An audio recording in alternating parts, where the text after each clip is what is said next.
तो ये हमको हर कथा में बोलना पड़ता है, तो क्योंकि सारे तीर्थ कथा में आते हैं। कथा केवल व्यवस्थाओं से नहीं होती है। आप सोचिए, जिस कथा के लिए यत्र यत्र रघुनाथ कीर्तनम तत्र तत्र कृत मस्तकांजलिम वाष्पवारी परिपूर्ण लोचनम मारुतिम नमत राक्षसांतकम। श्री हनुमान जी महाराज के लिए कहा गया, जहां भी राघव जी का, जहां भी माधव जी का कथा कीर्तन होता है, तत्र तत्र कृत मस्तकांजलिम अपना सिर टिकाने के लिए और कथा श्रवण के लिए हनुमान जी निश्चित पहुंचते हैं। चाहे भारत में एक साथ 5000 कथाएं चल रही हों, हनुमान जी पवन के वेग से सारी कथाओं में जाते हैं, सब में पहुंचते हैं।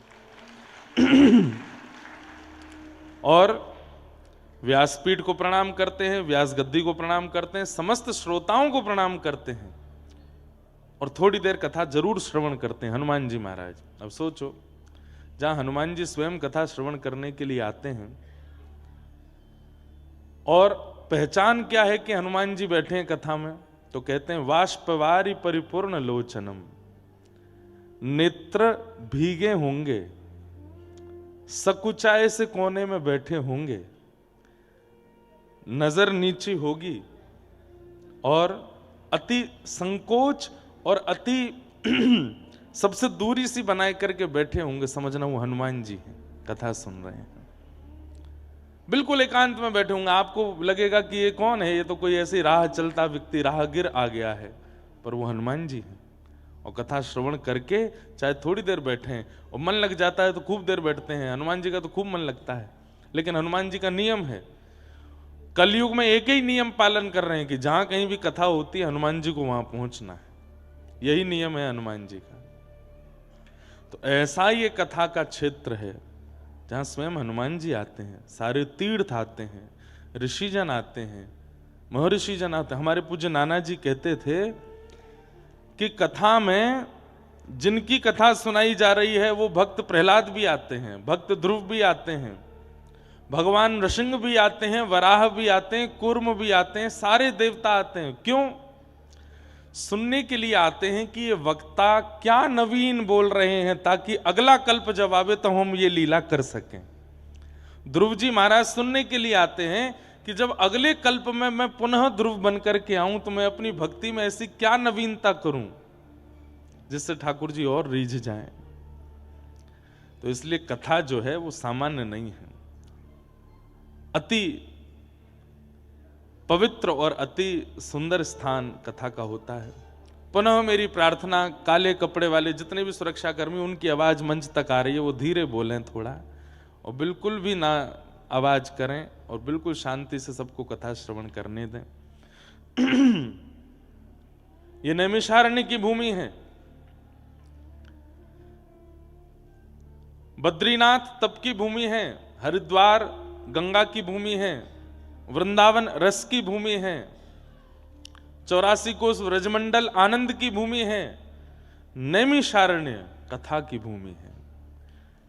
पूरे विश्व में कथा हम करते जरूर हैं, पूरे विश्व में कथाएं होती जरूर हैं, पर मूल रूप से कथा की भूमि ही नैमिषारण्य है।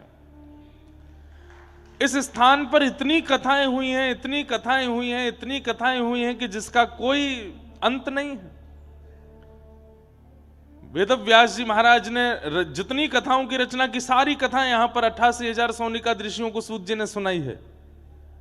सबसे छोटी कथा से लेकर के सबसे बड़ी कथा भी यहीं हुई है, चाहे वो रामचरितमानस हो, चाहे वाल्मीकि रामायण हो, चाहे श्रीमद् भागवत हो, चाहे वराह पुराण हो, चाहे देवी भागवत हो, सारी कथाएं यहां पर हुई हैं। सबसे छोटी कथा कौन सी है? सत्यनारायण भगवान की कथा, वो भी यहीं हुई है। 88,000 सोनिका ऋषि सूत जी महाराज से पूछ रहे हैं और सूत जी उनको सत्यनारायण भगवान की कथा सुना रहे हैं यहीं पर। ये कथा की भूमि है। आज विश्व के सारे तीर्थों में लोग भ्रमण करते हैं, पर हिंदू वैदिक सनातन धर्मावलंबी नैमिषारण्य से कहीं ना कहीं बच रहे हैं।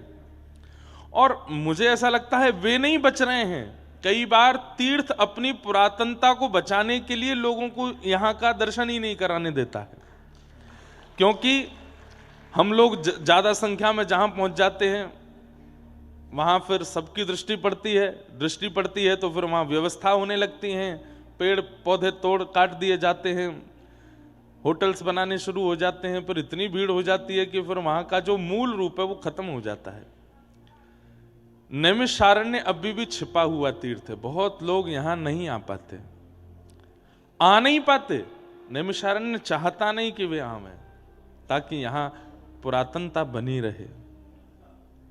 ये नैमिषारण्य क्षेत्र है। यहां कथा सुनने का अभिप्राय, अरे जैसे बद्रीनाथ में कहते हैं ना कि कुछ मत करो, बैठे बैठे केवल श्वास लो, तो श्वास श्वास पर तप होता है बद्रीनाथ में। हमारे व्रज के लिए कहते हैं कि व्रज में पड़े रहो, कुछ मत करो, बैठी रहूं कुंजन के कोने, शाम राधिका गाऊं, किशोरी तेरे चरणन की रज पाऊं। तो व्रज वृंदावन में पड़े रहने से भजन हो जाता है, ऐसे ही नैमिषारण्य में पड़े रहने से कथा सुनने का लाभ भी मिल जाता है। ये नैमिषारण्य है, यहां का रोम रोम, यहां की वायु, यहां का कण कण कथा से निर्मित है। ये कथा की भूमि है नैमिषारण्य।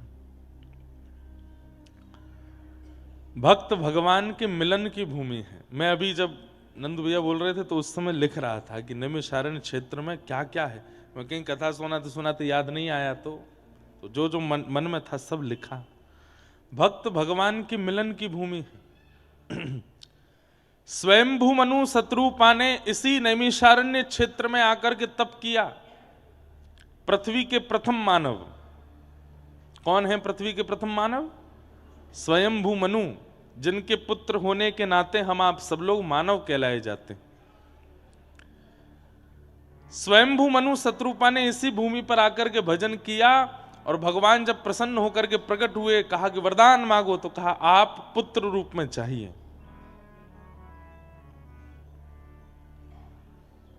तब स्वयंभू मनु शत्रुपा को ठाकुर जी ने आज्ञा की कि हे स्वयंभू मनु, जब कभी भी आप अयोध्या के राजा बनेंगे तब मैं आपका पुत्र बन करके आऊंगा। अब आप प्रतीक्षा करो कि आप अयोध्या के राजा कब बनेंगे। वही स्वयंभू मनु जब दशरथ जी के रूप में प्रकट हुए, श्री अयोध्या के राजा हुए, वहां के भुवाल हुए, तब ठाकुर जी ने नैमिषारण्य में दिया हुआ अपना वचन पूर्ण किया और प्रभु श्री राम के रूप में वहां अवतरित हुए। भक्त भगवान के मिलन की भूमि है। यही नैमिषारण्य में भगवान ने पुत्र बन के आने का आश्वासन दिया। तो एक बात ये हो सकती है कि अगर कोई संबंध मानता हो ठाकुर जी से, तो हे मोहे नाते अनेक मानिए जो भावे, जो त्यों तुलसी कृपाल चरण शरण पावे। अगर कोई संबंध मानता है ठाकुर जी से, ठाकुर जी को कोई लाला मानता है, भाई मानता है, ठाकुर जी को गुरु मानता है, ठाकुर जी को पुत्र मानता है, तो ये भूमि है। संबंध आपका जो माना गया है उसको ठाकुर जी के द्वारा प्रदान करने की ये भूमि है। ठाकुर जी यहां पर संबंध स्थापित करते हैं। करना क्या है? बड़े नियम से रहना है नैमिषारण्य में, ऊधम मत मचाना। यहां पे खाओ पियो करो आनंद, पैसा देंगे नंदू भैया, ऐसा नहीं पैसा देंगे बजरंग दास जी, ना। यहां खाओ पियो आनंद वाला नहीं, यहां तो तप करना है। ज्यादा से ज्यादा देखो 2-4 नियमों का पालन आप कर सकते हो। अन्न व्रत करना बहुत बड़ी बात नहीं है मेरे अनुसार। लोग बाग अन्न व्रत करते हैं, आदमी को आदमी नहीं समझते। कल महाशिवरात्रि थी तो कई लोग जल पर थे, कई लोग दूध पर थे, कई लोग फल पर थे, और बेचारा जिसका व्रत नहीं है उसको ऐसे देखते हैं जैसे कितना बड़ा पापी है। अन्न व्रत अच्छा है, पर अन्न व्रत से भी व्रत वो करो जिसको करने में आपको कठिनाई होती हो। ये अन्न व्रत करना कोई बहुत बड़ी बात नहीं। सुबह से हो गया, हमने तो कुछ खाया नहीं, कथा के बाद कुछ पाएंगे। सुबह 4 बजे तो हम आके लगे हैं, 2:30 बजे आए थे वैसे, पर सोते सोते 4 बजे हमने प्रार्थना की कि भैया हम शोभा यात्रा में नहीं जा पाएंगे, कल के इतने थके हारे। सुबह 6 बजे वृंदावन से निकले। अब 6 बजे निकलने का मतलब 4 बजे उठे, 6 बजे निकले, बागेश्वर धाम में 300 कन्याओं को वहां पहुंचे, वहां से फिर दतिया गए। दतिया में एक नवग्रह मंदिर था, वहां स्थापन में रहे। वहां से विमान वाले ने हमसे कहा था कि हम लखनऊ छोड़ देंगे आपको, पर इतनी रात हो गई कि फिर विमान उड़ा नहीं हमारा। हमने कि अब तो गाड़ी से, अब बताइए दतिया से गाड़ी से आए हम नैमिषारण्य, इतने हालत हमारी खराब। हमारे जो चालक, वाहन चालक हमारे गरुण जी जो थे, वो हिमाचल पिताजी को छोड़ के आए थे, और हिमाचल से सुबह 5 बजे वृंदावन आए, 6 बजे हमको लेके एयरपोर्ट पहुंच गए। हम अपने सब क्रम कर रहे थे, तो हमने फिर दतिया से गाड़ी ना लेके, हमने कि पता नहीं कौन ड्राइवर होगा कैसा, अपनी गाड़ी वृंदावन से बुलवाई। बेचारे सोए नहीं, उन्होंने करीब कल 42-43 घंटे गाड़ी चलाई। नैमिषारण्य से थोड़ी दूर पहले जोर की झपकी आई उनको, तो फिर हमने गाड़ी चलाई, यहां पहुंचे। फिर यहां आकर के हमने महाराज जी को संदेशा भिजवाया। मैंने, महाराज जी आप शोभा यात्रा कर आना, हम थोड़ी देर आराम कर लेंगे तो कथा सुना देंगे। आंख लगी ही थी 4 बजे, 6 बजे से ही कीर्तन ढोल नगाड़े इतनी जोर से बजे। तो हमने कही भैया ये नैमिषारण्य है, ये सोने की भूमि नहीं है, ये जागने की भूमि है, ये खाने की भूमि नहीं है, ये व्रत की भूमि है। तो हमें लगता है कि अन्न व्रत जो है वो अच्छा है, पर हो सके मौन व्रत करो। और मौन व्रत भी कैसा होना चाहिए? कई लोग मौन व्रत करते हैं पर पास में एक कागज पेन रखते हैं। अब किसी पे गुस्सा आ रहा है, अब बोल तो सकते नहीं, मौन व्रत में है, तो उसको बुला करके गालियां लिख करके दे रहे हैं उसको। ऐसा मौन व्रत नहीं। व्रत कीजिए पर मौन व्रत कीजिए। व्रत कीजिए, क्रोध व्रत कीजिए। किसी को बहुत क्रोध आता है तो वो आज संकल्प ले ले कि अगले 7 दिन तक मैं क्रोध नहीं करूंगा, चाहे जो हो जाए, चाहे मेरी पत्नी, मेरे बच्चे, मेरे पति जो करें, मैं क्रोध नहीं करूंगा। बता के नहीं करे, नहीं तो वो जानबूझ के ऐसे काम करेंगे कि क्रोध आवे। बता के नहीं करे, बिना बताए कि अब ये चाहे जो कर लें, मैं क्रोध नहीं करूंगा। अगले 7 दिन नैमिषारण्य में क्रोध विहीन होना है। 8वें दिन आप अनुभव करेंगे कि आपका जो पूर्व क्रोध था वो नष्ट हो चुका है। कथा एक परहेज में रह करके सुननी चाहिए। हम लोग बिना परहेज में रहकर, परहेज भोजन का नहीं, व्यवहार का, विचार का, क्रियाओं का, वो परहेज करो। दूसरी बात, चलो क्रोध, काम, लोभ ये सब तो एक बात हो गई। कई दोष हैं हम सबके अंदर और हम उनको भली भांति जानते हैं कि ये दोष मेरे अंदर है। चाहे वो कुछ खाने का हो, चाहे वो कुछ पीने का हो, चाहे वो कुछ बोलने का हो, चाहे वो कुछ करने का हो, सब अपने दोष से भली भांति वाकिफ हैं। अपने दोष का व्रत करो। अगले 7 दिन तक इस दोष को उत्पन्न ही नहीं होने देना है मुझे, चाहे जो हो जाए। 8वें दिन आप अनुभव करेंगे कि कथा, औषधि और आपका परहेज, ये दोनों मिलकर के आपका निर्माण ऐसा करेंगे कि 8वें दिन जब आप वापस घर लौटेंगे तो वो दोष पुनः उत्पन्न नहीं हो पाएगा। होगा भी तो उस मात्रा में या उस रूप में नहीं हो पाएगा। तो कथा सुनने के अपने नियम होते हैं। और नैमिषारण्य जैसा क्षेत्र मिल जाए, कलकत्ता में कथा सुनी एक बात, बंबई में सुनी अलग बात, बड़ोदरा में सुनी अलग बात, यहां सुनने का मतलब क्या है? ये हॉस्पिटल है भैया, यहां पे भर्ती हुए हो तो ठीक होके ही जाओगे। अब कई लोग वीवीआईपी होते हैं, वो घर पे ही ग्लूकोज चढ़वा लेते हैं, तो डॉक्टर से बोलते हैं हमारे घर पे ही ग्लूकोज चढ़ा दो, हमको घर पे ही हमारा ट्रीटमेंट कर दो। तो डॉक्टर घर आ जाता है, पैसे ज्यादा दे देते हो आप लोग, लेकिन फिर पता चली डॉक्टर के जाते ही चाय भी चल रही है, उसमें दबा दबा करके बढ़िया फाफड़ा जलेबी भी खा रहे हो, कचौड़ी भी उड़ा रहे हो। घर में तो सब खा पी लेते हैं, तो परहेज नहीं होता। उससे क्या होता है? रोग उचित रूप से ठीक नहीं हो पाता। तो ऐसे ही सब जगह कथा सुनने में कई बार जो हमारे मानसिक रोग हैं उनकी निवृत्ति कहीं ना कहीं संशय हो जाता है उसमें। लेकिन ये तो हॉस्पिटल है, यहां एक बार आए गए हो तो ठीक होके ही डिस्चार्ज हो गए सीधे। लेकिन उसके लिए नियम से रहिए, बहुत ध्यानपूर्वक रहिएगा। आप लोगों का इतना बढ़िया समय है, सुबह उठ करके बाल भोग करके सीधा कथा में आ जाइए। और कल से एक चीज और, जो लोग यहाँ पर यजमान हैं या जिन लोगों ने यहाँ पर अपना आकर के रजिस्ट्रेशन रूम वगैरह किया है, आप लोग 9 बजे आकर के यहाँ बैठ जाइए। बैठ करके अपना बढ़िया हनुमान चालीसा का पाठ कीजिए, थोड़ा कीर्तन कीजिए, अपना स्थान ग्रहण कर लीजिए, ताकि जो लोग कथा सुनने वैसे ही आ रहे हैं अपने घरों से, उनको भी जगह मिल सके। अब कहीं वो लोग पहले आके बैठ गए तो फिर आप में घमासान होगा, हमने पैसा दिए हैं, हमने रूम कराया है, हमारी जगह पर कैसे बैठ गए।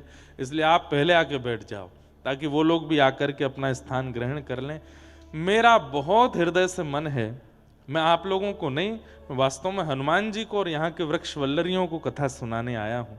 पहली बार नैमिषारण्य आया हूँ, मैं इस अवसर से चूकना नहीं चाहता। सब जगह की कथा का अपना एक रूप होता है, यहाँ मैं मूल कथा ज्यादा कहना चाहता हूँ। श्रीमद् भागवत के मूल विषयों पर ज्यादा मैं प्रकाश डालना चाहता हूँ, क्योंकि ये कथा की भूमि है। यहाँ कथा से मेरी वाणी पवित्र होगी, इसलिए आप सब लोग उसमें सहायक बनिएगा। बहुत नियम से, बड़े प्रेम के साथ, बड़े आनंद से कथा सुनिए। 1 बजे तक कथा सुन के फिर अपना प्रसाद आदि पाइए, गोमती तट जाओ, चक्र तीर्थ जाओ, बढ़िया बैठ करके अपना नाम जप करो, माला करो, जितनी देर सेवा आदि हो सके खूब भ्रमण करो।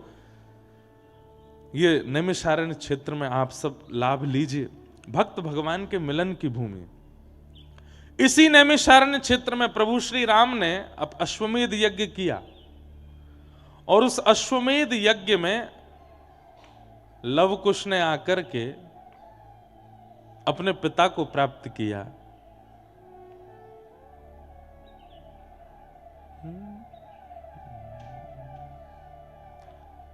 हम कथा सुनाते राम सकल गुण धाम की, ये रामायण है श्री राम। यही है वो भूमि जहां पर लवकुश ने आकर के अपनी वीणा लेकर के प्रभु श्री राम के सामने राम कथा सुनाई थी। अश्वमेध यज्ञ चल रहा था प्रभु श्री राम का, और लवकुश सामने बैठ करके अपने पिता को राम कथा सुना रहे हैं। और यहीं लवकुश को पता चला हमारे बिछड़े हुए पिता कौन है, यही मेरे पिता हैं।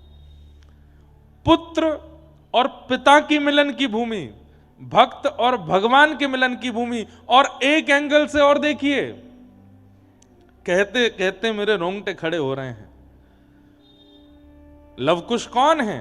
कथा के वक्ता हैं, और कथा सुनाते सुनाते वक्ता को, जिनकी वो कथा सुना रहे हैं, वो भगवान की प्राप्ति हो रही है। मतलब भले ही मैंने पूरे विश्व में कथा कही, हमारे पिताजी ने पूरे विश्व में कथा कही, पर नैमिषारण्य क्षेत्र है जहां पूरे विश्व में कथा कहने से श्रोताओं को भगवान मिलते हैं, पर नैमिषारण्य में वक्ता को भगवान मिलते हैं। लवकुश को भगवान मिले हैं यहां पर। तो ये नैमिषारण्य है, यहां वक्ता के कथा से रीच करके भगवान मिलते हैं। ऐसी ये नैमिषारण्य की भूमि। और नैमिषारण्य की विशेषता क्या है? जनकपुरी की विशेषता है, वहां सीता जी का प्राकट्य हुआ है, वहां की भूमि से सीता जी प्रकट हुई। नैमिषारण्य की विशेषता है, यहां सीता जी समाहित हुई, यहीं पर ही पृथ्वी में प्रवेश हुई हैं श्री सिया जी। जब संसार के लोग, कुछ तो लोग कहेंगे, ये तो लोगों का काम है कहना, जब हमारी पराम्बा जगदम्बा सीता जी के ऊपर प्रश्न चिन्ह उठा दिया गया, तब सीता जी ने इसी भूमि पर आकर के खड़े होकर के कहा, ये नहीं कहा कि मैं प्रमाणित करूंगी कि मैं पवित्र हूं या कुछ भी, ऐसा प्रमाण देना है कि वह प्रमाणित युगों युगों तक याद रखा जाए और मेरा प्रेम अमर हो जाए। सीता जी क्या बोलती हैं? हे भूमि देवी, यदि प्रभु श्री राम के अलावा अन्य किसी पुरुष का मेरे मन में, मस्तिष्क में, बुद्धि में चिंतन भी ना हुआ हो तो आप कृपा करके मुझे स्थान प्रदान कीजिए और मुझे अपनी गोद में समाहित कर लीजिए। इससे बड़ी परीक्षा इस संसार में कोई दे नहीं पाया आज तक। यदि प्रभु श्री राम ही मेरे सर्वस्व रहे हों, यदि प्रभु श्री राम ही मेरे मन, बुद्धि, चित्त में सदा विराजमान रहे हों, हे भूमि देवी आप मुझे गोद में ले लीजिए। उसी समय पृथ्वी खुल गई और श्री सीता जी उसमें प्रविष्ट हो गए। यही है वो नैमिषारण्य की भूमि। जनकपुरी नेपाल में है जहां श्री जानकी जी प्रकट हुई, पर यह नैमिषारण्य है जहां सीता जी विराजमान हुई। कितने प्रमाण हैं इस भूमि के पवित्रता के। और सुनिए, हमारे धरती पर, हमारे रामानुज परंपरा में अष्टभू वैकुंठ बताए गए हैं। 8 पृथ्वी के वैकुंठ हैं, 4 दक्षिण में, 4 उत्तर में। उत्तर में जो 4 वैकुंठ हैं उनके नाम क्या हैं? पहला बद्रिकाश्रम श्री बद्रीनाथ, दूसरा श्री मुक्तिधाम जिसको कहते हैं मुक्तिनाथ जो नेपाल में है, तीसरा है पुष्कर राज राजस्थान में, तीर्थराज पुष्कर राज, और चौथा है नैमिषारण्य। ये नैमिषारण्य भू वैकुंठ है। यहां पर भगवान मूर्ति के रूप में नहीं रहते, यहां पर भगवान मंदिरों में नहीं रहते, यहां पर वृक्षों के रूप में, यहां पर अरण्य के रूप में, यानी कि जंगल के रूप में भगवान विराजमान है। यहां का जंगल ही भगवान है, यहां के वृक्ष ही भगवान है। जिस प्रकार हमारे व्रज वृंदावन में राधा रमण जी, बिहारी जी, राधा वल्लभ जी, सप्तनिधि ठाकुर जी हैं, जिस प्रकार बद्रीनाथ में पर्वत के रूप में नरनारायण भगवान हैं, जिस प्रकार श्री जगन्नाथ में अन्न के रूप में भगवान हैं, जिस प्रकार द्वारिका में मंदिर के अंदर राजाधिराज के रूप में भगवान है, इसी प्रकार नैमिषारण्य में जो अरण्य है, जितना भी यहाँ का वन्य प्रदेश है, जितना भी यहाँ का जंगल है, ये भगवान है, ये भगवान का रूप है। यहाँ के वृक्ष, पत्ते पत्ते सब ठाकुर जी हैं। बाकी सब जगह तो ऋषि वृक्ष हैं, बाकी सब जगह तो संत वृक्ष हैं, पर यहाँ के वृक्ष ठाकुर जी हैं, इसलिए ये अरण्य है। बहुत शांति का परिचय दो भैया, पीछे व्यवस्था वाले आने दो, लोगों को बैठने दो। सब लोग इधर देखो, यहां देखो। तो जब निकलिए यहां से, प्रत्येक वृक्ष को प्रणाम करते हुए चलिए, और कोई बढ़िया स्थान देखना जहां सर्प आदि नहीं आ जावे, वहां वृक्ष के नीचे आसन लगा करके वृक्ष की ओर मुख करके बैठ करके नाम जप कीजिएगा। ये नैमिषारण्य, वो वृक्ष ही यहाँ के परमात्मा है, यहाँ का जंगल ही परमात्मा है। ऐसा ये नैमिषारण्य क्षेत्र है। वृक्ष के रूप में ठाकुर जी विराजमान है। ऐसे इस नैमिषारण्य में हम आप सब लोग कथा सुनने के लिए आए हैं। नैमिषे अनमिष क्षेत्रे ऋषयः सौनकादयः, 88,000 सौनिकादि ऋषियों ने ब्रह्मा जी से जाकर के पूछा कि इस पूरे धरातल पर ऐसी कौन सी भूमि है जहां पर बैठ करके हम यज्ञ करें मानव के कल्याण के लिए और वो यज्ञ सफल हो जाए। तब ब्रह्मा जी ने कहा, मैं चक्र छोड़ता हूं, इस चक्र की नोक जिस अरण्य में जाकर के, अरण्य कहते हैं जंगल को, जिस अरण्य में जाकर के गिरेगी, मेरे चक्र की निमी जिस अरण्य में जाकर के गिरेगी, वही आपके लिए पवित्र स्थान होगा। चक्र आगे चल रहा है, पीछे पीछे 88,000 सोनिकादि ऋषि चल रहे हैं, और वही चक्र पूरे पृथ्वी का चक्र लगाते हुए इसी अरण्य में आकर के गिरा, इसलिए इसको नैमिषारण्य कहते हैं। यहां पर चक्र की निमी गिरी, जो चक्र तीर्थ है। भयंकर से भी भयंकर पाप यदि मानव के हो गए हों और उस पाप का निवारण ना हो रहा हो, चक्र तीर्थ में स्नान करने से वो पाप नष्ट होता है। पर कब?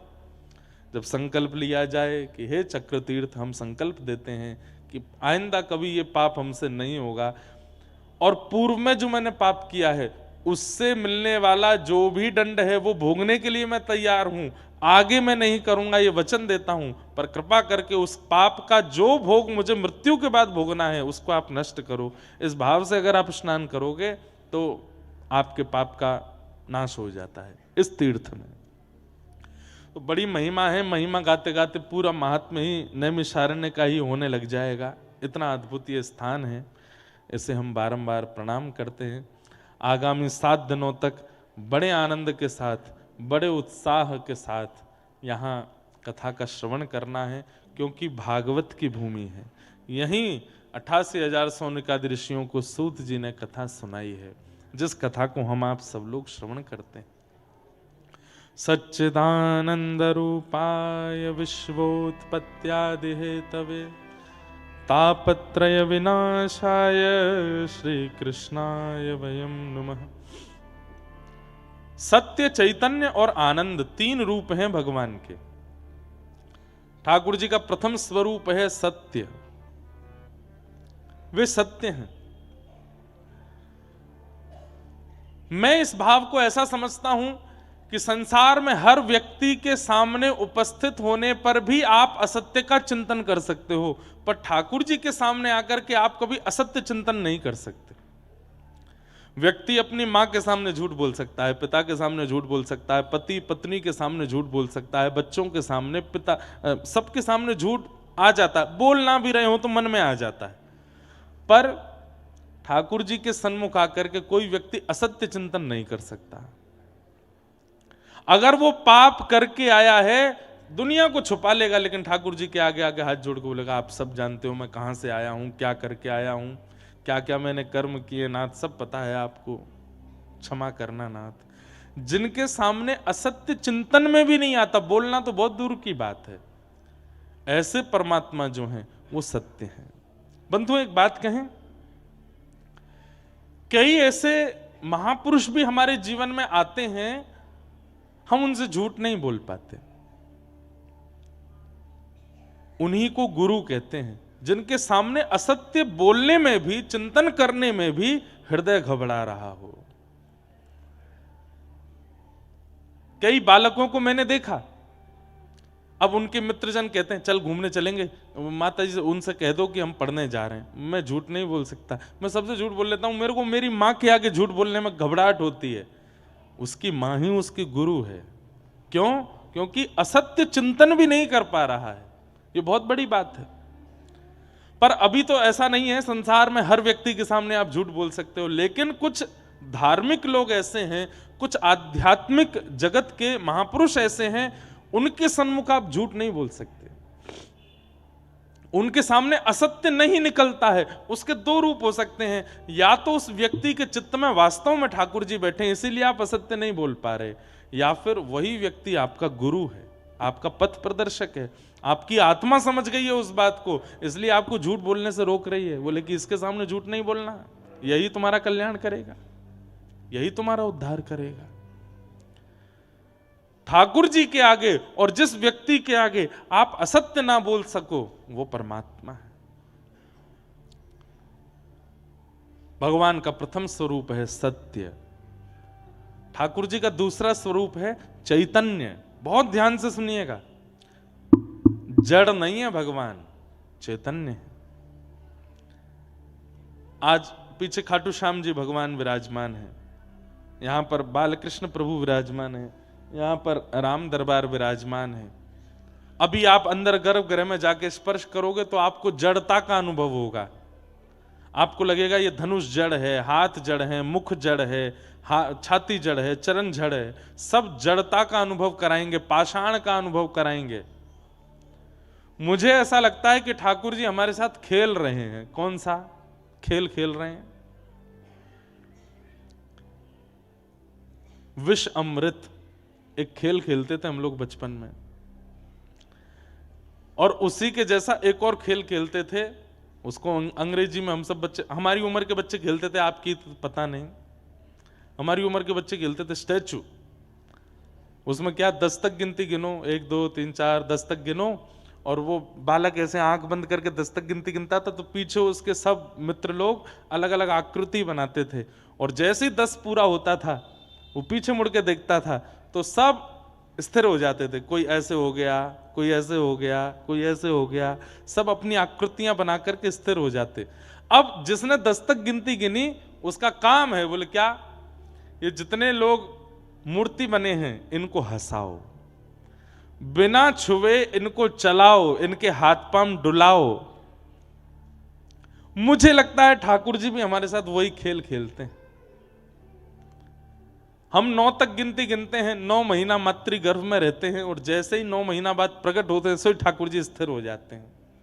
बोले अब तू मुझे भजन के माध्यम से, कथा के माध्यम से, कीर्तन के माध्यम से, सेवा के माध्यम से, परिक्रमा के माध्यम से कैसे भी करके मुझे चला के दिखा। और एक और बात, अगर तुमने मूर्ति बने हुए उस व्यक्ति को हिला डुला नहीं पाए तो हार आपकी है। ये मूर्तिमंत खड़े हैं पर मीराबाई ने इनको चला दिया। ये मूर्तिमंत खड़े थे पर गोस्वामी तुलसीदास जी ने इनको हंसा दिया। ये मूर्तिमंत खड़े थे पर सूरदास जी ने अपने पदों से इनको रुला दिया। नरसिंह मेहता ने इनको नचा दिया। पर हम आप सब लोग आज तक इतनी उम्र निकल गई हमारी, आज भी ऐसे ही खड़े हैं। इसका मतलब हम हार रहे हैं, हमारी हार हो रही है, ये आज तक सचल नहीं हो पाए। ये चैतन्य ही हैं पर जड़ता का खेल खेल रहे हैं हमारे साथ में। और मानो हमें कहते हैं कि तुम कर सको तो मुझे चला के दिखाओ, मुझे डुला के दिखाओ, तुमको चैलेंज है। पर इनकी जीत हो रही है, इनकी विजय हो रही है, ये जीतते ही जा रहे हैं और हम हारते जा रहे हैं। आज तक इतना समय निकल गया, अभी तक भी इनको चला फिरा नहीं पाए। नरसिंह मेहता, आहा, ऐसे कीर्तन में तल्लीन रहते थे। उनके पिताजी का श्राद्ध होना था, नरसिंह मेहता जी के बड़े भाई ने घर से निकाल दिया था नरसिंह मेहता जी को। तो नरसिंह मेहता जी बोले बड़े भैया ने तो निकाल दिया, तो मैं अपने पिता का श्राद्ध स्वयं कर लेता हूं। नरसिंह मेहता अपने कुल पुरोहित के पास गए तो कुल पुरोहित बोले कि भैया हमने तो तुम्हारे बड़े भैया को बोल दिया कि हम सब तो उनके घर जाएंगे प्रसाद पाने। सब लोग ध्यान से सुनना। और एक बात बोलूं, एक पुण्य का काम और है, इस जगह पे कथा सुनना। अगर बगल वाला सो जाए तो कोहनी मार के उठा दो, बहुत बड़ा पुण्य मिलेगा आपको। अभी तक कोई सोया नहीं है, अभी तक तो सब बढ़िया ही है, पर यहाँ की हवा ऐसी है, यहाँ पे अभी भी ठंडक है, अभी भी बहुत बढ़िया माहौल है, यहाँ पे शुद्ध वायु चल रही है, आसपास पूरा जंगल प्रदेश है। और सुबह सुबह की कथा है, बाल भोग करके निद्रा आना स्वाभाविक होगा। इसलिए बगल वाला सोवे तो आप पूरी ताकत से कोहनी मार के उसको उठा सकते हो। उसको लग जाएगी तो भी आपको दंड नहीं मिलेगा, आपको पुण्य मिलेगा, आपने उसको सोते हुए को उठाया है। इसलिए कोई सो जाए तो उसको उठा देना। हाँ, तो नरसिंह मेहता, बहुत ध्यान से सुनिएगा, भाई ने घर से निकाल दिया, कुल पुरोहित के पास गए तो कुल पुरोहित जन भी सब बड़े चिढ़ते थे। ब्राह्मण जन भी, ये नागर वंशीय ब्राह्मण थे तो ब्राह्मण भी इनसे बड़े चिढ़ते थे। क्यों? बिना वेद शास्त्र पढ़े, बिना कुछ भजन, बिना कुछ विद्वत्ता की बात किए इतनी भीड़ क्यों लगी रहती है नरसिंह मेहता के पास, इसलिए वो भी जलते थे। नरसिंह मेहता ने कुल पुरोहित से जाके कहा मेरे पिता का श्राद्ध है, आप प्रसाद पाने आओगे? तो कुल पुरोहितों ने भी कह दिया कि हम तो तुम्हारे बड़े भैया के यहां जाएंगे, उन्होंने हमको पहले निमंत्रण दिया है, तुम अपनी व्यवस्था कुछ और करो। तो नरसिंह मेहता बेचारे ढूंढने लगे, अब मेरे यहां कौन ब्राह्मण आएंगे। किसी अन्य ब्राह्मण के पास गए तो उसने मन में विचार किया कि नरसिंह मेहता को इतनी बड़ी व्यवस्था बता दो कि अपने आप मना कर दे। क्या व्यवस्था बताई? बोले कि देखो नरसिंह, तुम्हारी छवि जो है वो पूरे जूनागढ़ में खराब हो गई है, पिता का श्राद्ध है और छवि बनाने का भी एक बढ़िया समय है। तो बोले क्या करना है? बोले तुम जितने ब्राह्मण हैं सबको निमंत्रण दो। तो नरसिंह मेहता बोले आप जाके सबको बोल दो, मुझे कोई दिक्कत नहीं, मैं सबको प्रसाद पवाऊंगा। नरसिंह मेहता ने सोचा 200-300 ब्राह्मण होंगे, और उस ब्राह्मण ने जाके 4000 परिवारों को निमंत्रण दे दिया। नरसिंह मेहता बेचारे बड़े सामान्य से थे, इतनी ज्यादा व्यवस्था उनके पास थी नहीं। मैं एक बात इसलिए सुना रहा हूं कि उन्होंने जड़ ठाकुर जी को चैतन्य कर दिया, नरसिंह मेहता जी ने। कैसे? 4000 ब्राह्मणों को निमंत्रण दे दिया। नरसिंह मेहता ने घर जाकर के पत्नी से कहा 200-300 ब्राह्मण आएंगे, तुम प्रसाद की व्यवस्था करो। हैं 200-300 ब्राह्मण? यहां पे 2 लोगों की प्रसाद की व्यवस्था नहीं, घर में तुम 200-300 ब्राह्मणों को निमंत्रण दिया है? वैकुंठ में बैठे बैठे द्वारिकाधीश रुक्मणी जी से कह रहे हैं, बोले 200 नहीं है, 4000 आने वाले। रुक्मणी जी मेरा नरसी फंस गया। रुक्मणी जी बोले अब क्या होगा? बोले देखो आगे क्या होता है। नरसिंह मेहता जी बोले देवी 200 ब्राह्मणों की प्रसादी बनाओ। बोले कहां से बनेगी, हमारे यहां व्यवस्था नहीं। बोले मैं काम करता हूं, एक सेठ जी हैं वो मेरा कीर्तन कराते हैं, मुझसे बहुत प्रेम मानते हैं, मैं उनके यहां से थोड़ा कर्जा ले आता हूं और उससे हम 200 ब्राह्मणों का भोजन करा देंगे, जाओ। नरसिंह मेहता जी सेठ जी के पास गए, सेठ जी से जाके बोले हमको 200 ब्राह्मणों का प्रसाद कराना है, कुछ कर्जा दे दो आप, हम ब्याज सहित लौटा देंगे आपको।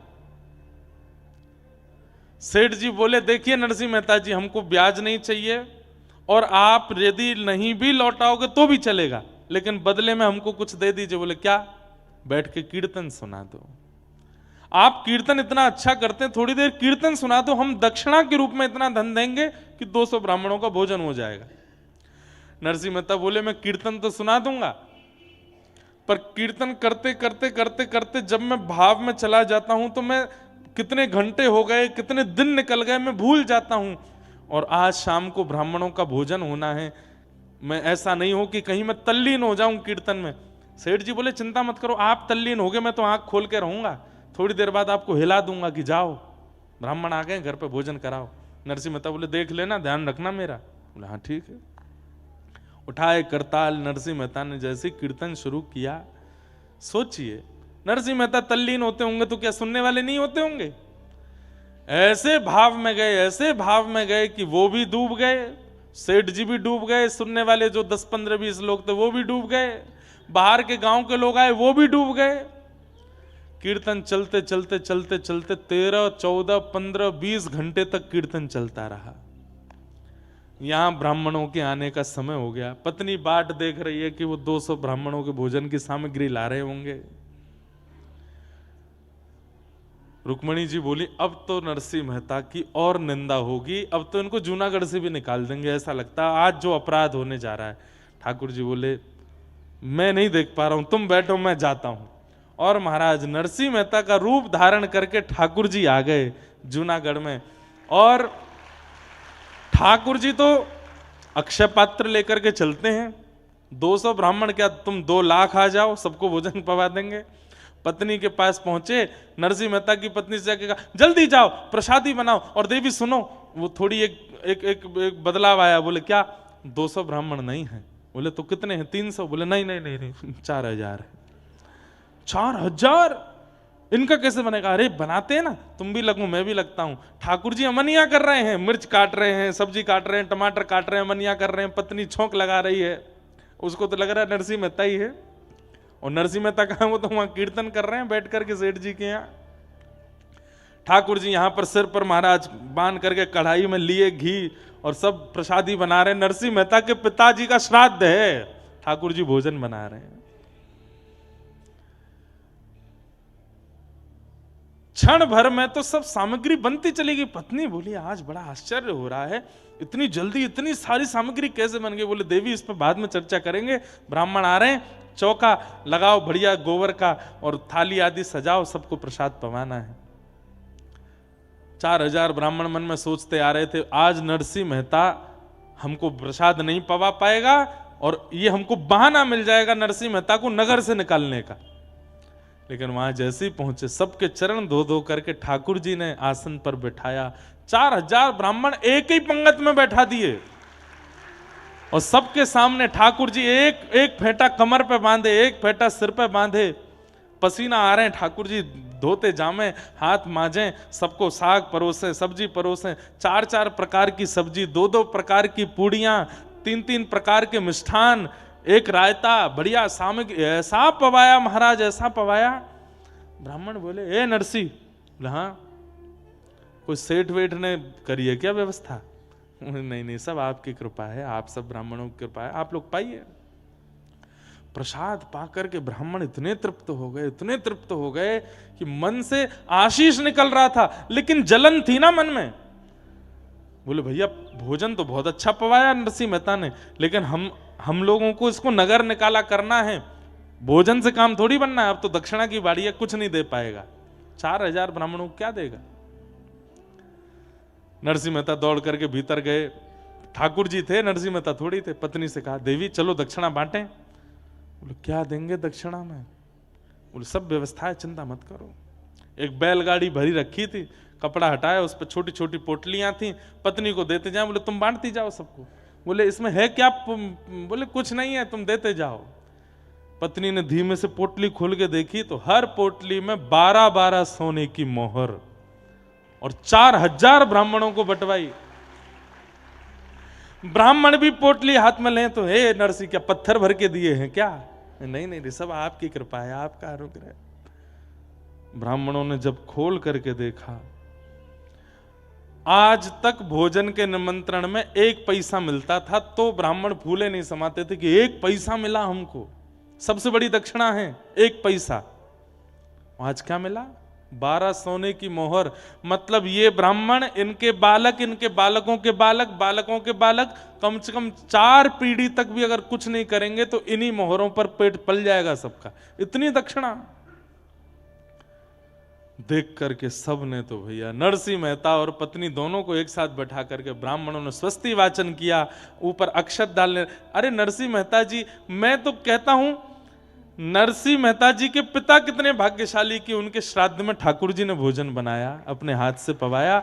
और नरसिंह मेहता की पत्नी कितनी भाग्यशाली कि दाहिने भाग में पति के रूप में विश्वपति बैठे हैं, जगतपति बैठे हैं, और 4000 ब्राह्मण एक साथ अक्षत छिड़क करके आशीष दे रहे हैं, और नरसिंह मेहता वहां कीर्तन कर रहे हैं। 4000 ब्राह्मण निकले। इनके भाई के यहां 12 ब्राह्मण गए थे, वो सब प्रसाद पाके निकले। तो जब निकले तो 1-1 रुपया दक्षिणा मिला, जो कि बहुत ही बड़ी दक्षिणा थी। सब आपस में बोले यहां तो सब हुआ, अरे वो नरसिंह मेहता के यहां 4000 गए हैं, चलो चलो तमाशा देखने में आनंद आएगा, देखें तो सही कैसी कैसी जो है नरसिंह मेहता की जो है आज वस्त्र उतराई हो रही होगी, आज नगर निकारी हो रही होगी। 12 ब्राह्मणों ने जाकर के देखा तो 4000 ब्राह्मण नाचते हुए आ रहे थे। क्यों रे, कैसा रहा भोजन? बोले महाराज पूछो मत, दक्षिणा वक्षिणा मिली कि ऐसे ही आ गए हो? बोले आपको कितनी मिली पहले ये बता। हमको 1 रुपया। सुने 1 रुपया, 1 पैसा मिलता है हमारे यहां पे, 1 रुपया मिला है हमको। तुमको क्या दे दिया नरसिंह मेहता ने? कौड़ी वोड़ी दी होंगी। बोले महाराज आज तक इस नगर के सबसे बड़े ब्राह्मण आप थे, पर अब हम 4000 हैं, हम पे 12 सोने की मोहर है, नरसिंह मेहता ने दक्षिणा में दी। कैसे, कहां से? बोले पता नहीं, सब दिए। यहां सब ब्राह्मणों को प्रसाद पवाने के बाद ठाकुर जी बोले देवी थक गए, हमारे तो कमर में दर्द हो गया, आप बैठिए ना, मैं प्रसाद पवाती हूं। हाँ सब ब्राह्मणों का हो गया, मैं पा लेता हूं। ठाकुर जी बैठ करके पाए, पा करके पत्नी बोलती जा रही है थाली में ही छोड़ देना, मैं भी पाऊंगी फिर। बोले हाँ हाँ, खूब सारा पाए। ठाकुर जी बोले अब देवी तुम बैठ के पाओ, मैं थोड़ा संध्या वंदन करके आता हूं। पत्नी पाने के लिए बैठी, ठाकुर जी संध्या के बहाने सीधे द्वारिका चले गए वहां से, और वहां जाकर के ठाकुर जी ने सेठ जी के चित्त में जाके कही अब तो उठ जा, उठा दे नरसिंह को। सेठ जी की आंख खुली, नरसिंह जी, नरसिंह जी। बोले जी क्षमा कर दीजिए, बहुत बड़ा अपराध हो गया। बोले क्या हो गया? बोले आपको कीर्तन करते करते बहुत समय हो गया, श्राद्ध। बोले कितने, 2-4 घंटे ज्यादा हुए? वो नहीं नहीं 24 घंटे हो गए। नरसिंह मेहता बोले अब तो जाने से कोई फायदा नहीं, आप ही चले जाना, मेरी पत्नी कहाँ है उसको ढूंढ के भेज देना, ब्राह्मणों ने बहुत बुरा हाल किया होगा, घर वर जला दिए होंगे हमारे। तो सेठ जी बोले मैं संग चलता हूं ना, एक बार चल के देख लें क्या है। धीमे धीमे डर डर के नरसिंह मेहता अपने घर जा रहे हैं। घर के बाहर जाकर के देखा तो आंगन में बैठ करके पत्नी प्रेम से प्रसाद पा रही थी। नरसिंह मेहता गए, देवी तुम प्रसाद पा रही हो, सब ठीक है, घर वर जला तो नहीं, तुमको किसी ने मारा पीटा तो नहीं?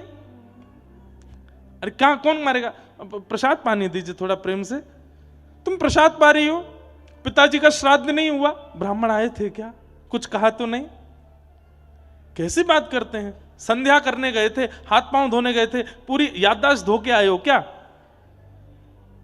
सब कर गए ब्राह्मण भोजन, 4000 ब्राह्मण आए थे, क्या बढ़िया, सब आनंद से हुआ, देखो अब ये प्रसाद। नरसिंह मेहता बोले क्या कह रही हो तुम? बोले आप ऐसे आश्चर्य में पूछ क्यों रहे हो? नरसिंह मेहता जी ने सब सत्य बताया। बोले देवी मैं 24 घंटे बाद आया हूं, मैं कीर्तन करने गया था, 24 घंटे तक मैं नहीं आया था, यहां 24 घंटे में क्या हुआ मुझे बताओ। पत्नी के नेत्र सजल हो गए। बोले आप नहीं थे? बोले ना। सब्जियां कौन काट रहा था भीतर? फेंटा बांध करके, सिर पर स्वापा बांध के, बार बार मेरे से हाथ से कढ़ाई छीन करके कौन चला रहा था? रबड़ी को, रायते को किसने बनाया?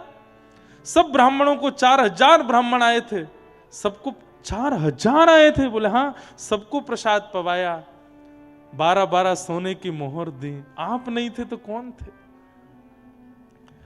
नरसिंह मेहता के नेत्र सजल हो गए। बोले देवी तुम्हारे चरण कहाँ है, मैं प्रणाम कर लूं? मेरे द्वारिकाधीश आए थे, मैं नहीं था, मेरे नाथ आए थे, मुझे बस ये बता दो वो कहां बैठे थे, कहां चले थे, उनकी चरण रज होगी, मैं उसी को माथे से लगा लूं। पत्नी बता रही है यहां चले थे। नरसिंह मेहता लेट लेट करके उस स्थान को प्रणाम करते हैं, द्वारिकाधीश को पुकार रहे हैं, नाथ क्यों किया आपने ये सब, क्या आवश्यकता थी?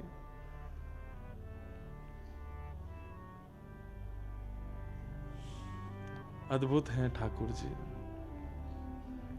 नरसिंह मेहता के सब भाव करके गए। ये बात मैं क्यों कह रहा हूं? हमारे लिए आज भी वो जड़ ही हैं, पर नरसिंह मेहता थे जिनके लिए वो चैतन्य हो गए। मीराबाई थी जिनके लिए वो चैतन्य हो गए, सक्कूबाई थी जिनके लिए वो चैतन्य हो गए। चैतन्य आज भी होने को तैयार बैठे हैं, पर मेरी और आपके भजन में, भाव में, स्वभाव में सामर्थ्य नहीं बची है उनको चैतन्य करने की, इसलिए आज भी जड़वत बैठे। हम लोग कभी सेवा करते हैं, हमारे लड्डू गोपाल लुढ़क जाते हैं, हाथ से धरती पर गिर जाते हैं, उन्हें चोट नहीं लगती होगी, लगती है, पर हमारे अंदर जड़ बुद्धि है, हमारी जड़ भावना है, इसलिए वो जड़ ही रहते हैं। वो चैतन्य हो जाए, वो चैतन्य हो जाए, ऐसी भावना रखो।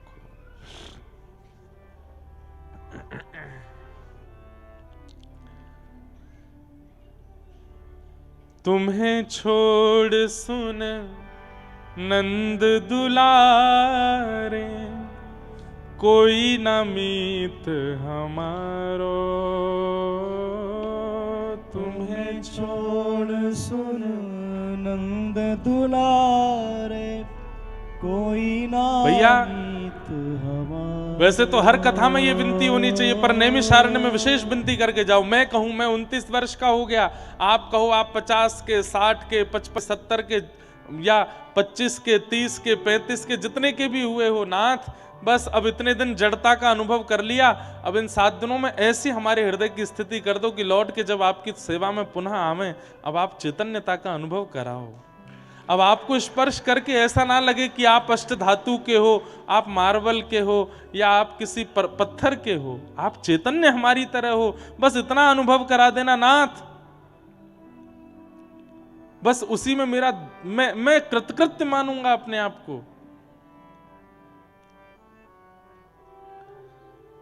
तुम्हें छोड़ सुन नंद दुलारे, कोई ना मीत हमारो।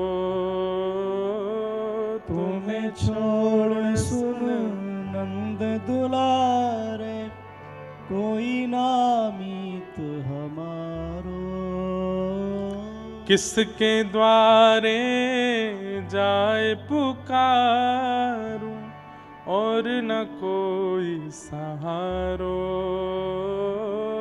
किसके द्वारे जाए पुकारूं और ना कोई सहारो।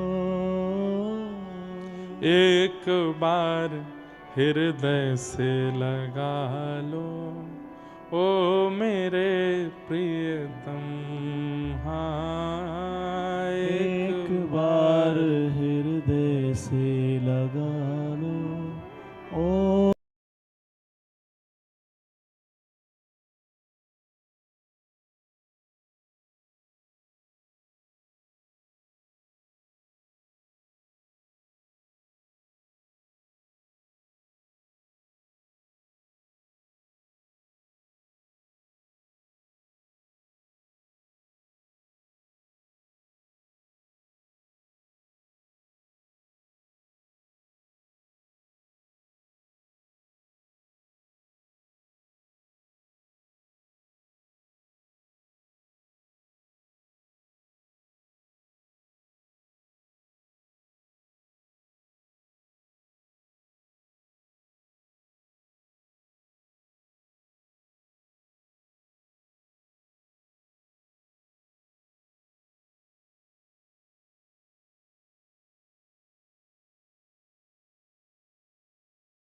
हम तुम्हारे थे प्रभु जी, हम तुम्हारे हैं,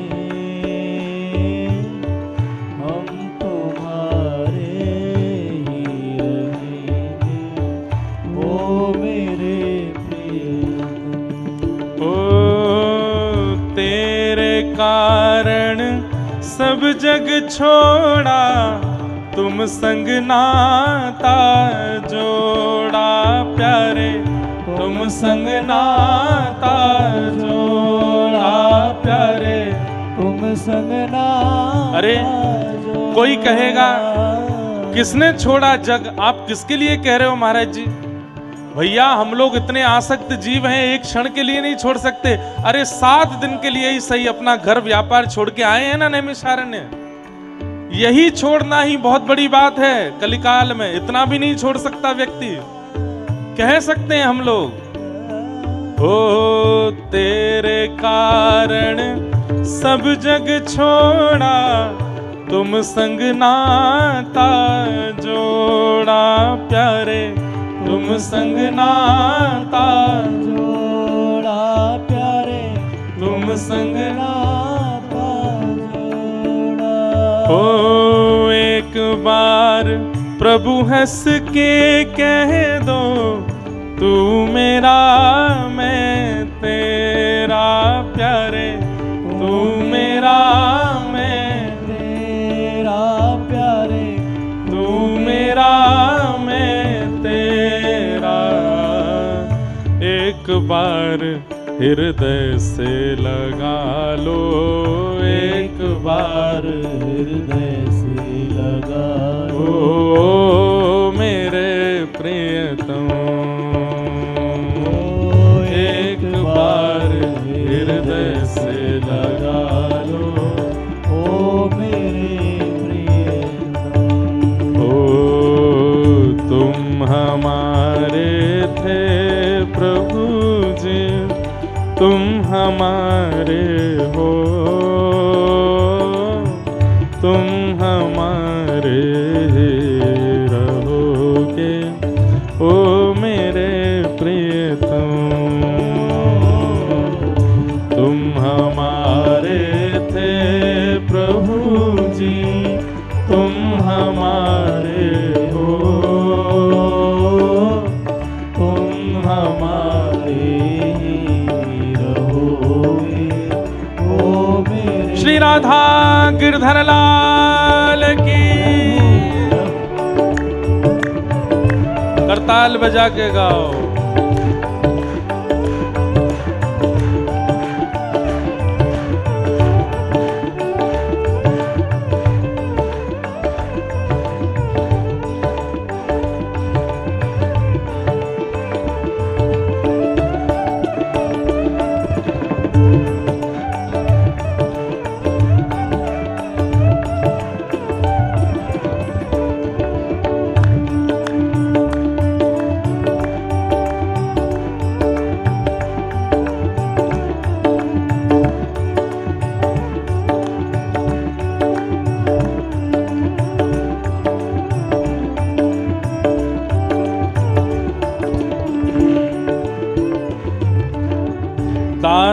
की विनती सुन लीजो ओ ब्रजराज दुलारे।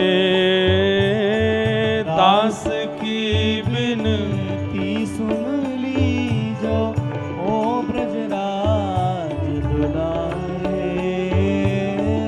दास की विनती सुन लीजो ओ ब्रजराज दुलारे।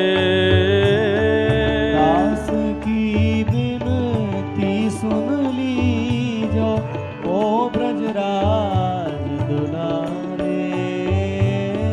आखिरी आश यही जीवन की पूर्ण करना प्यारे। आखिर आस यही जीवन की पूर्ण करना प्यारे। ओ अब तो आके बाह पकड़ लो, अब तो आके बाह पकड़ लो। ओ मेरे प्रियतम, हाँ अब तो आके बाह पकड़ लो।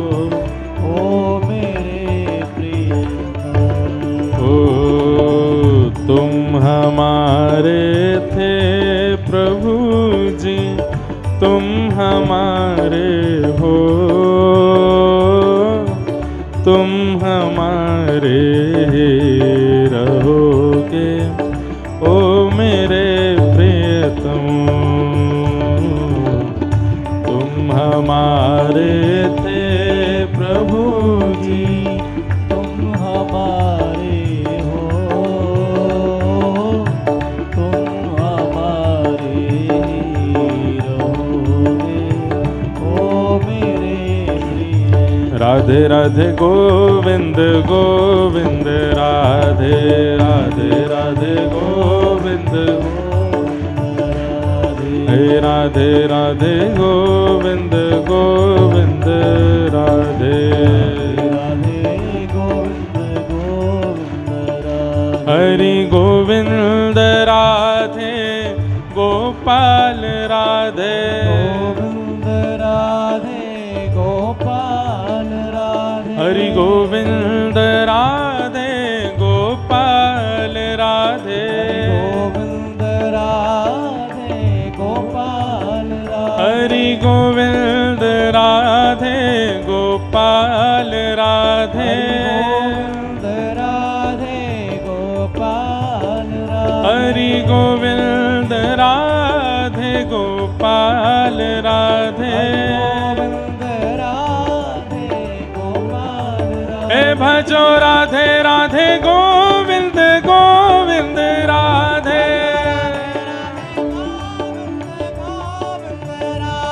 भजो राधे राधे गोविंद गोविंद राधे।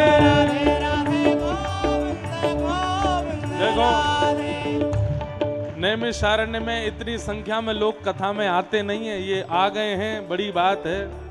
तो फिर इस संख्या का पता चलना चाहिए ना आसपास भी कि हाँ भाई इतने लोग प्रेम से नैमिषारण्य में कथा सुन रहे हैं। भुजा उठा के गाओ, ऊंचे स्वर में गाओ, राधे राधे गोविंद गोविंद राधे। हरि राधे राधे गोविंद गोविंद राधे। हरि गोविंद राधे गोपाल राधे। गोविंद राधे गोपाल राधे। हरि गोविंद राधे गोपाल राधे। हरि गोविंद राधे गोपाल राधे। हे भजो भजो हे भजो राधे राधे गोविंद गोविंद राधे। भजो राधे राधे गोविंद गोविंद राधे। राधे राधे गोविंद गोविंद राधे भजो राधे राधे गोविंद गोविंद राधे भजो राधे राधे गोविंद गोविंद राधे जय जय श्री राम जय जय श्री राधे जय जय श्री राधे।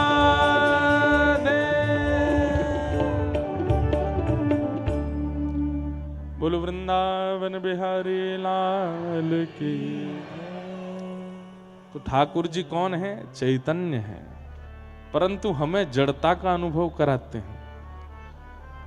यदि वे जड़ हैं तो फिर कैसे श्री वृंदावन में है स्वामी श्री हरिदास जी के लिए बिहारी जी बन के प्रकट हो गए? यदि वे जड़ हैं तो कैसे मधु पंडित के लिए गोपीनाथ बन के आ गए? यदि वे जड़ हैं तो कैसे पुंडलीक के लिए श्री विट्ठल बन करके महाराष्ट्र में पहुंच गए? वे जड़ नहीं है, वे चैतन्य हैं। पर हमारे हृदय की चैतन्यता उनको चैतन्य बनाती है। हम जड़ हैं, इसलिए ठाकुर जी भी जड़ ही रहते हैं हमारे सामने। वाह, बहुत सुंदर भाव। तो ठाकुर जी का दूसरा रूप क्या है? चैतन्य। और तीसरा रूप क्या है? आनंद।